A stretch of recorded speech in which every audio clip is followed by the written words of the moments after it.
I'm going to break up when I send these recordings out. I'm going to break it up into two, and this is actually going to be the primary recording because the last one, of course, ended up being kind of more your personal feelings and needs and some good teaching.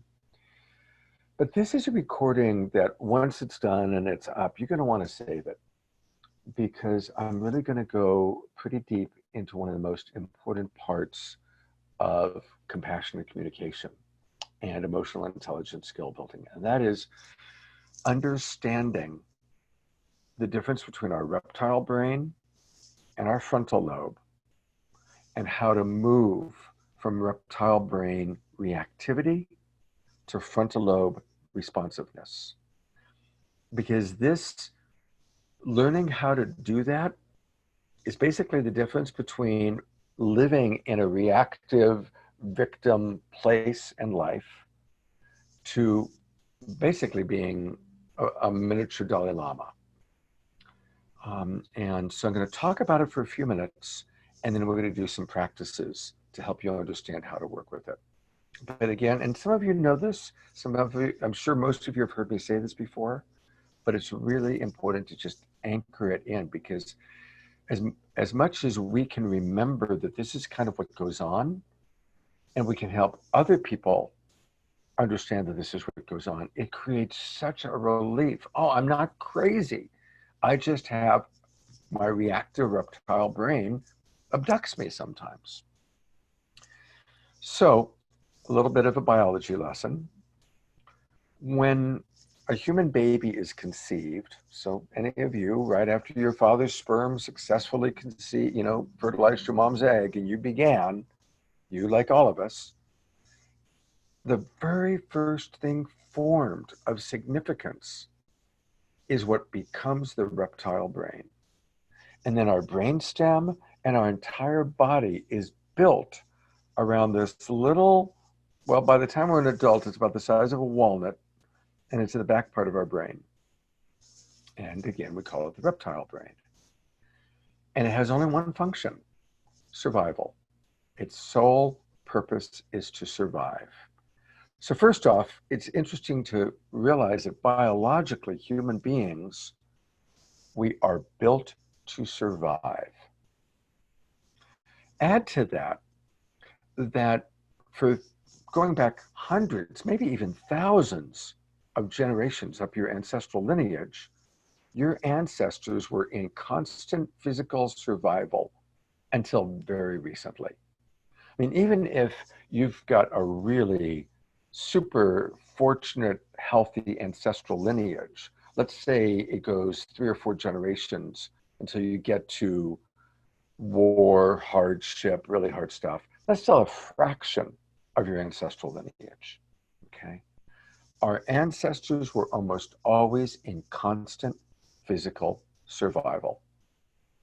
Animal that wants to eat me, neighboring tribe that's going to attack me, war, violence, constant vigilance for protecting oneself. And that's where the reptile brain was really, really useful. The reptile brain kept your ancestors alive long enough to procreate. So, what does the reptile brain do?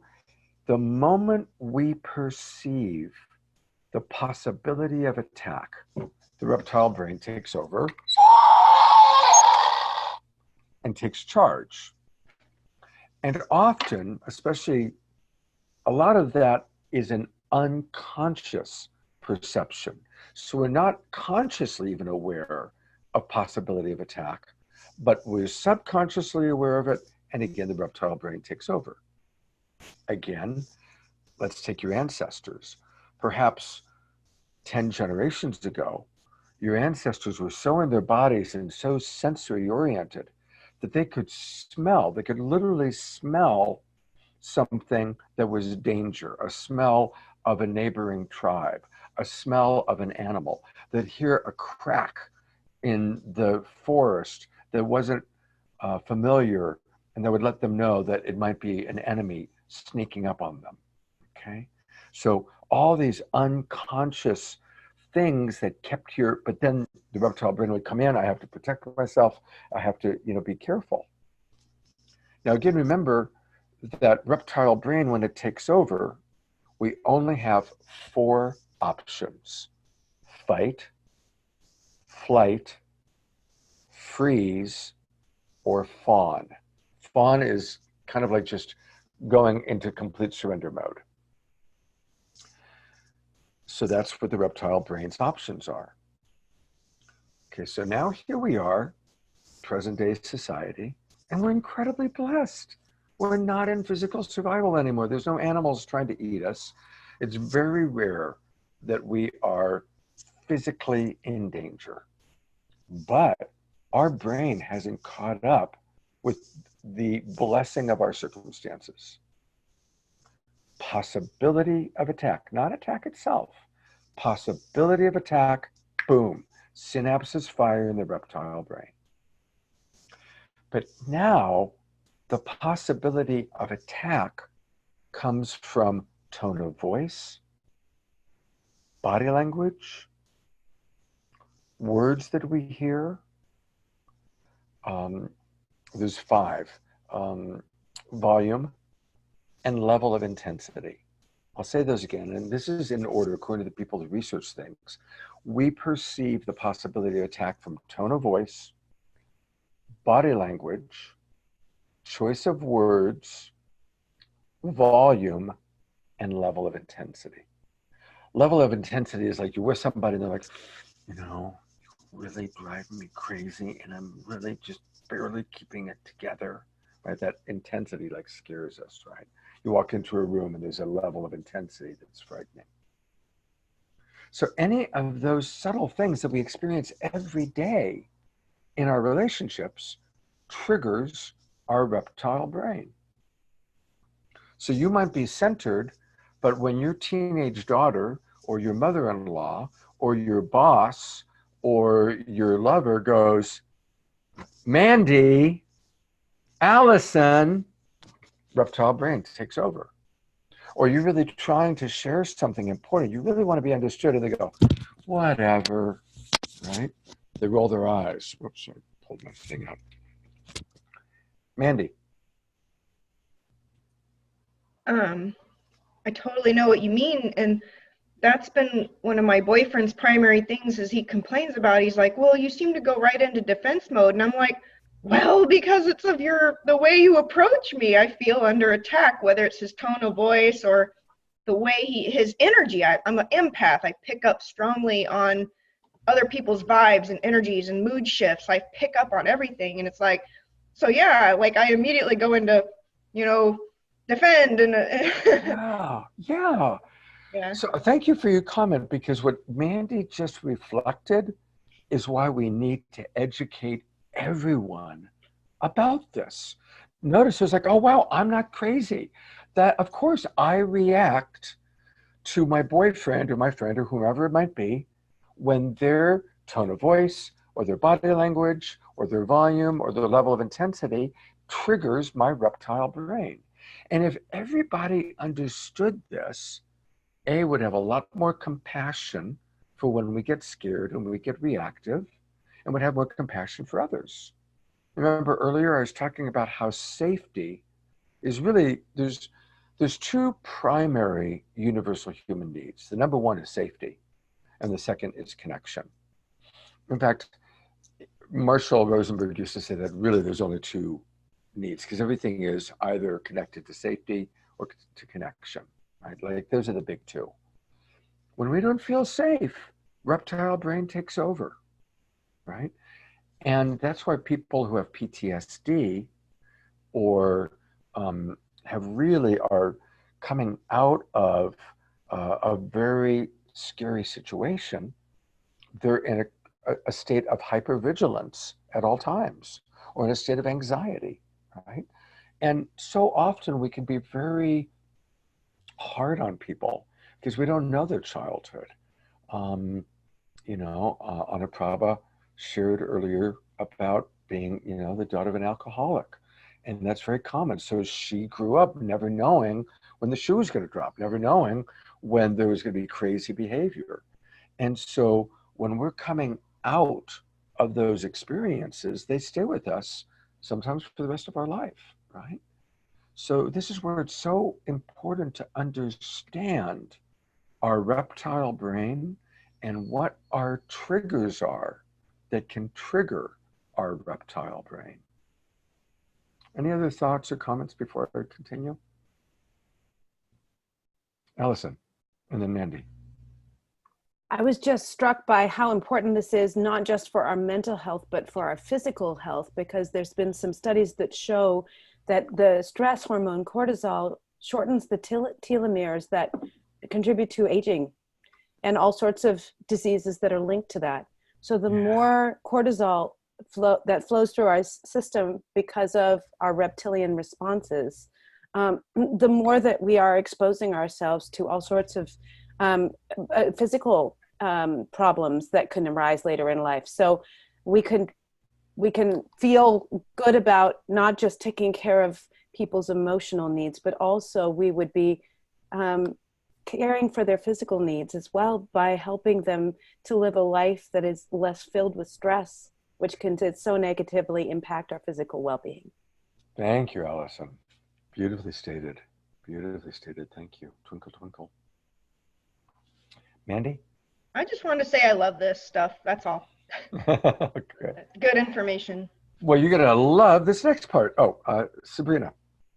Hey, Scott, I just wanted to throw in there, I live with traumatic brain injury. Your reptilian brain pointing out, it's like, see where my finger is, right? Mm-hmm. This is what you're talking about, right back there? Yeah. Well, the studies in the academic journals in neurology, Elsevier and such, they're talking about right now with empathy, because that's a very real thing that we can measure with very real metrics, being in that temporal lobe back there on this right hemisphere, like right next to where all that processing happens. So when you're talking about tone of voice, body language, choice of words, volume, and level of intensity, the researchers put that right to the areas of the brain that it's going to.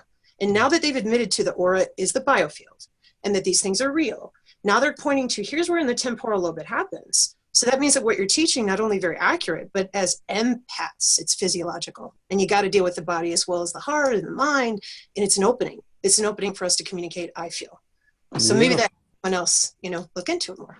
Yeah, thank you. Thank you. Mm-hmm. Thank you. Well, that's a perfect segue into the next step. Oh, Debbie. We love hearing from you, Debbie. Well, actually, I want to just share my screen here really quick because I just want to show you guys something. Because we're talking about what's triggered us. And I have this really great, can everybody see this? Oh, that's great, from the Gottman Institute. We were able to see it for a second and then something changed. What happened? I see it. Oh, there we go. I can still see it. Yep. Yeah, it's good. It was on my end. Sorry. Yeah, I found this and I really like this. So if anybody wants this, I'll share it. I'll share it with you, or I'll put it into the group. But I just thought that this was really neat because I use this to identify what's triggering me sometimes. Yeah. So I just wanted to share that. Keep that up for a minute. Keep it up, Debbie. Sure. So while we look at it, this is really, really interesting, and it's going to be perfect for the practice that we're going to do in a little bit. Notice that almost all of these are evaluations masquerading as feelings. Remember last Wednesday we did that practice? And we learned that when we say, I felt excluded, well, actually that's not a feeling. It's a projection. It's a judgment. Almost all of these are projections of what's happening to us. Now, some are feelings. Frustrated is a feeling. Trapped is a feeling. But a lot of these are projections. Now, it doesn't mean that they're not still painful, right? Absolutely.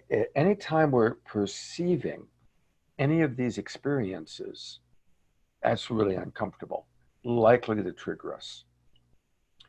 But one of the major ways out is if I'm in the I felt powerless, well, actually that's an evaluation. It's not a feeling. It's an evaluation, right? Another good one. I felt disrespected. That's a projection. Somebody didn't do something the way that I wanted and the way that I interpret as respectful, right? You guys all catching the distinction here? And as compassionate as compassionate communicators, both in how we do our life and how we support other people, again, we lead with empathy. If anybody says any of these words, we empathize first. And then we ask, is that from a camera's point of view what happened? Or is that your interpretation? Right? We start looking at, when am I reacting to an interpretation? Right? And so, and in a moment, the practice I'm going to take you through, you're going to kind of experience that directly. But one of the most important things is for us to learn not to let our reptile brain react to an interpretation. Okay. So anytime I'm reacting to my perception or interpretation of what you did, what somebody else did, and I'm assigning an interpretation to that, and I go into reaction to that, I'm creating unnecessary drama. I'm creating unnecessary separation and disconnect. And it happens all the time. We do it all the time. We're trying to speak and the other person speaks over us, or the other person doesn't acknowledge us. It happens in my classes where people say, Scott, I raised my hand and you didn't call on me. And I just really didn't see them, or I was focusing somewhere else. But of course, then they can go into the interpretation of, Scott doesn't like me, Scott doesn't, he favors somebody else, right? And understand that this is really uncomfortable. It's an awkward interpretation. It's an awkward feeling. It's uncomfortable, but it's a reaction to an interpretation. And we all do that all the time. So thank you for bringing that list up, Debbie. And I hope that what it inspired me to share, is that make sense to everybody? Yeah. Oh my gosh, I love that. It just expanded. It wow. I really, really appreciate that. That just feels so much better than just, because I didn't know my needs at all, guys. So I've really had to dig deep to figure out even why I'm triggered ever. For 2 years now, Scott, and I'm still figuring it out. It's never going to end. Yeah, anyway, thank you. That's true. Yeah, because then it's deeper and deeper level, and we start, and most of our big triggers always, or almost always, are connected to previous pain. And we're going to work on that next week. Veils of past pain is kind of like the next in the geometric progression here. Like Deborah just said, lonely, scared, happy. Most of those are interpretations, actually. Now, there's real feelings that we feel, right? We feel, but it's an interpretation that then leads to the feeling. Okay, so that's a great segue to the practice. I want each of you to think of a really painful thought you've been running through your mind. You're not going to share it with the group. So close your eyes and pick a painful thought. And I can tell if your eyes are closed or not because I'm watching everybody. So close your eyes. Thank you. I'm like Santa Claus. I know whether your eyes are open or closed. So dropping in and remembering like the most painful thought you've been running recently. It could be a painful thought about yourself. I am not this or I'm not that. Or it could be a painful thought about someone else. He doesn't love me. She doesn't respect me. But just pick one. And I know this is uncomfortable, but it's a practice that'll be valuable for you. So run it through your mind 5 or 6 times. And notice if there's a place in your body that begins to feel uncomfortable. Notice if there's corresponding discomfort anywhere in your body as you run this painful thought.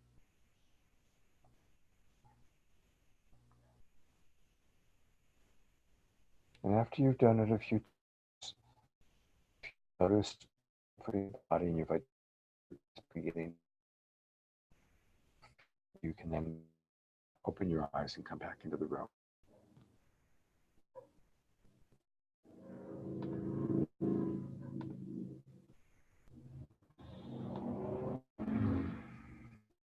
I'm not going to call on anybody, but just by raise of hands, who felt corresponding discomfort? Okay, almost all of us. It's not essential to the practice, but it's common and it's helpful. Okay, so I'm going to give you a phrase that you might want to down. If you don't have pen and paper, you could even, I'll write it into the chat box. And the phrase is, I am telling myself the story that. I am telling myself the story that. I'm going to put that in the chat box. We're going to do this practice a second time. But this time you're going to take the same painful thought, but you're going to put at the beginning of the thought that phrase. I'm telling myself the story that she doesn't love me. I'm telling myself the story that I'll never make enough money. I'm telling myself the story that I'm getting old, whatever it is. Okay. You're going to put that phrase at the start of your thought. And again, you're going to run the thought with that phrase at the beginning 5 or 6 times. And notice if the way you begin to experience that thought or if how your body responds is different. Is everybody clear on what we're doing? Okay, so closing your eyes, the phrase and the thought. I'm telling myself the story that. I'm telling myself the story that.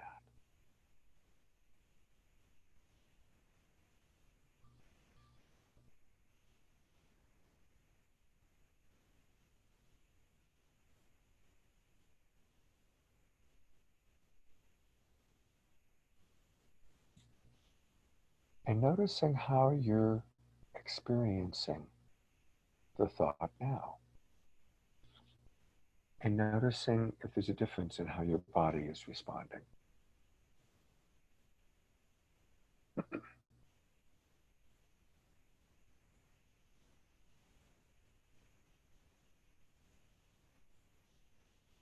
And after you've kind of done an inventory and have had whatever experience you've had, you can open your eyes and come back to the room.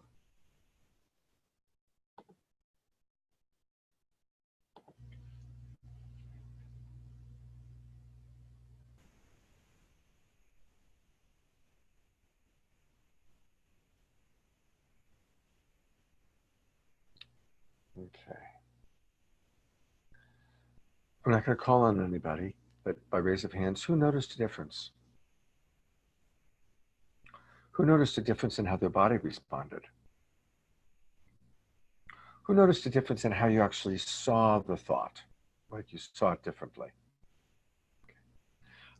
I would love to hear from 2 or 3 of you. You don't have to tell us what the painful thought was unless you want to. But I'd love to hear from 2 or 3 people what was different between the first time and the second time. Who'd be willing to share? Daniel, and then Anuprabha, and then Aaron. Well, the first time when I told myself the story, and about after the 4th or 5th time, I started to feel this tightness and this real sadness between my heart and my throat. And then the second time when I started by saying, I'm telling myself the story, it was almost like I was behind myself looking at my experience, and it's like it didn't feed into the feeling in my body anymore. And I was like, oh, wait a second, that's just one possible story that I chose to tell myself about this. And it gave me more options, yeah. Daniel is like the perfect It's like the perfect difference that we're looking for. So it's all Twinkle Daniel, and it's not like getting it right or wrong. I mean, whatever your experience was, it was real and honest. But it's great. Anuprabha, you're muted, hon. Okay, hard to follow perfection. Daniel, just want to say, it's feeling a little pressure. If anybody's going to follow perfection, how perfect it is, Anuprabha. You're the senior member of our class.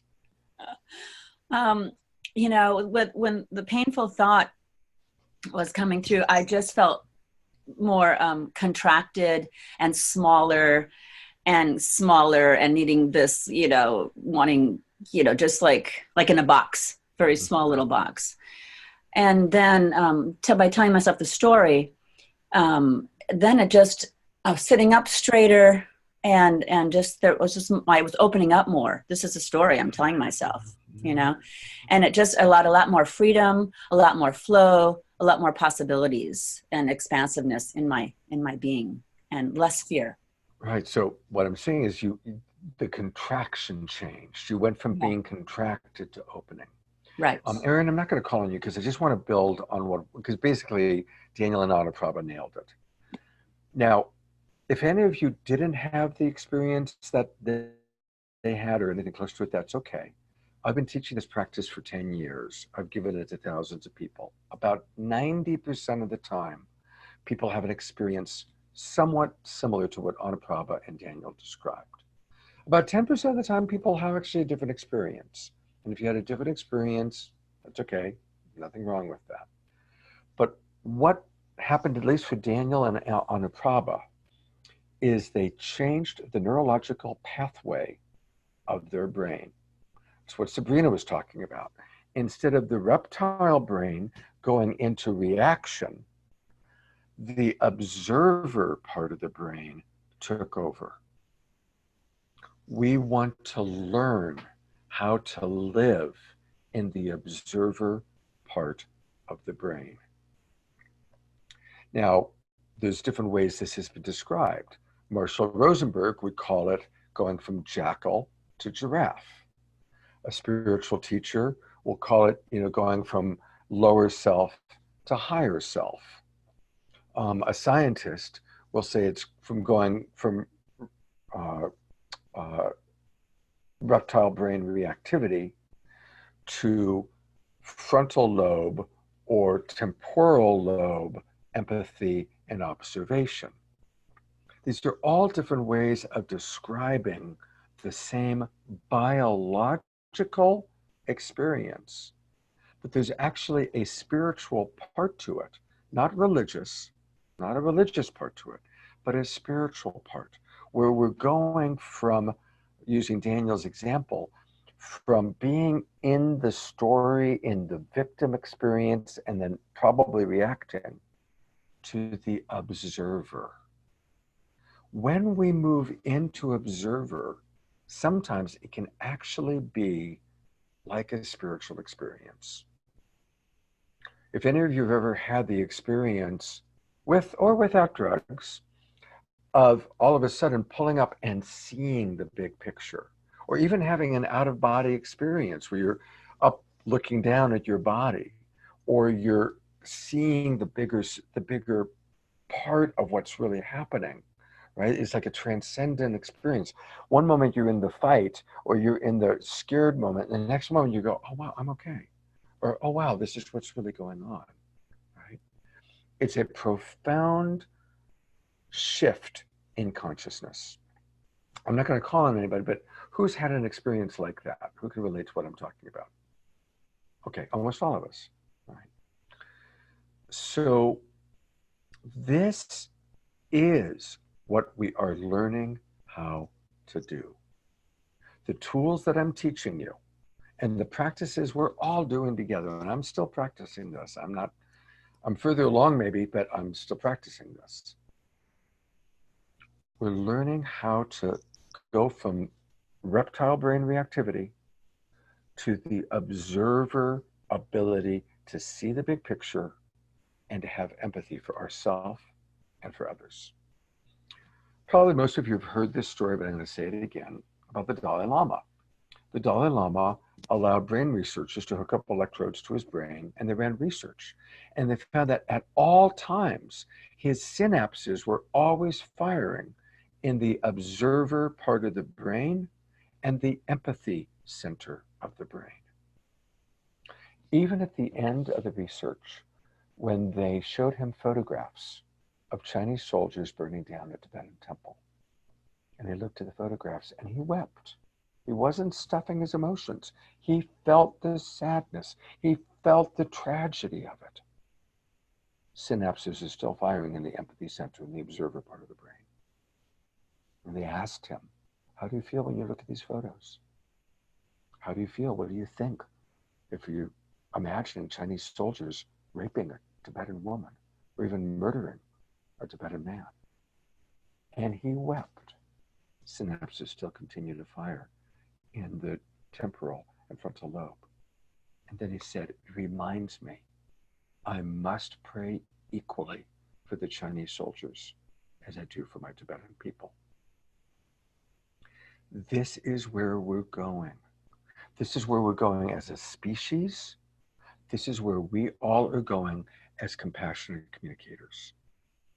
Because we will have hurtful things in our field. People will say things that are hurtful. People will do things that have hurtful consequences. We will observe and see things that are painful because they don't meet our values. They don't meet our universal human needs. And what we're learning how to do is not get abducted by the reptile brain, and which then leads to pouring more gasoline onto the fire. Because when we're reacting, it's like Mandy said, so perfectly human. If her boyfriend causes a reaction in her, if she goes into reaction, now they're both just in reaction to each other. And they've gone from two beautiful lovers into two reptiles, both trying to protect themselves, right? And we've all done that. We probably all did that in the last day or two, right? So it's perfectly human. Congratulations, all of you are now in a community and a course where we're learning how to break that cycle, how to notice, oh wow, I'm going into reptile brain, or I am in my reptile brain reactivity. And how can I pull it up? How can I come back into responsiveness, back into the place that Daniel went into, that Anaprabha went to, where instead of contracted, I'm opening my heart, I'm opening and I'm seeing the big picture. I'm in my observer, seeing what's going on. That's what we're here learning how to do. Does that make sense to everybody? Are we excited? Do we see how this is how we change the world? Right? Is absolutely how we change the world. So with that, how much time do we have? We'll have 6 minutes. So just want to open it up to a couple of thoughts, ahas that anybody has. Sabrina. Sorry, I had to hit my mute button. So there's this particle in us too, photons. And we think of computers, and a long time ago they were wired, and now they're what? Wireless, right? The wireless networking of the brain. Neurons spin in 11 dimensions. They don't spin in 3 like our math and everything else, or we wouldn't have 3D printing or encryption for computers. So as it turns out, again, this reptilian brain, and moving forward in your Dalai Lama thing too, where you're saying the observer, seated above that pineal gland, right? Well, we could see it interacting in the 90s, but we couldn't see where. Now with artificial intelligence and the rest, that's a light particle being activated. Now we can see it. Empaths, that's what they do. That's how we're watching it. We're watching it interact. So those of you watching this, those of you feeling for the longest time, we're all like, I'm overwhelmed, I'm sensitive. And everyone looking at us going, you're so sensitive, you're so overwhelmed. Yeah, we're advanced, literally, physiologically, right there. The whole thing. I don't wear rocks on my head because it's pretty. I mean, it is, and I love it. But it keeps the pain and the inflammation away so I can cook and live life. That's worth it to me. And whether or not another person believes it or they don't want to hear about it, that's okay. They might not be there yet. But if you are, that confidence permeates and it sets people free. Like the work that you're all doing. It really does. Mhm. I think. Thank you, Sabrina. Who can relate, huh? Yeah? And let's all twinkle Sabrina. That was beautiful. Beautiful sharing. Anybody else? Mandy. I just wanted to say that, like, I know what, the story I shared with the boyfriend and stuff, but I would say I'm a pretty spiritual person. I do have a pretty higher consciousness because I've done a lot of, like, years worth of work and workshops and healings and all sorts of stuff to raise my consciousness and vibration. And I really feel like I recognize my boyfriend as a pretty high level spiritual and love teacher. Like, I have been trying to apply everything that I have already learned in past relationships and classes and workshops and stuff. And he's so talented at finding a little doorway of, like, something to challenge me further on, which is why it's gotten challenging for me, and where, I ended up reaching out to Scott to get some love coaching, because it's like, this is like black belt stuff. And I'm like, we have so much love, and there's so much passion and intensity, and it's like the arguments are just unique in the fact that it's teaching me new ways of relating on a higher level and a higher consciousness, and I really appreciate it, actually. So, and thank you, Scott, for helping us as well. I love what Mandy just said about the dynamic. Let's twinkle her. About half of you are in dynamic relationships.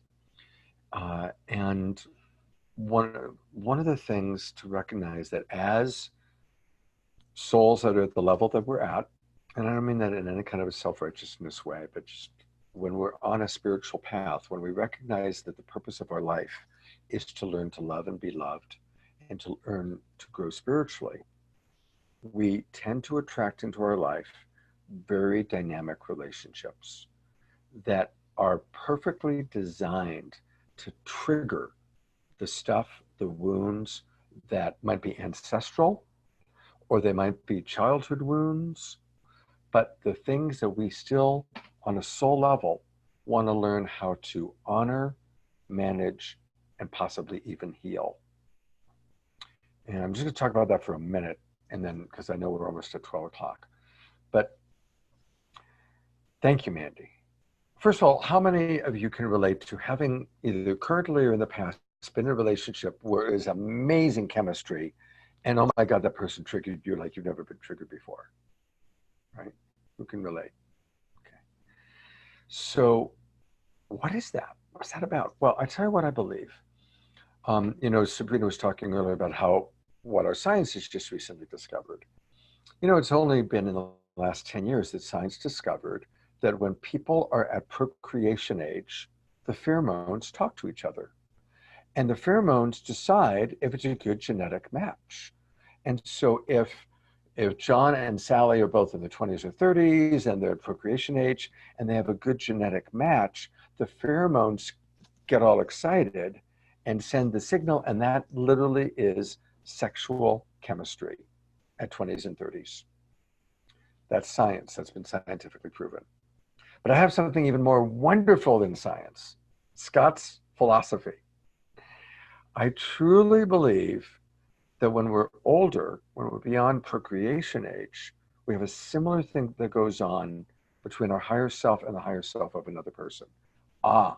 This person is going to perfectly trigger the issues, the dynamics that you still on a soul level are here to work with. And it's a similar kind of a dynamic. And all of a sudden there's chemistry, there's this strong attraction that kind of, I can't live with you, I can't live without you, I love you, I hate you, oh my God, you're the most amazing experience of my life, oh my God, you're the hardest experience of my life. Who can relate? Right? Who can relate?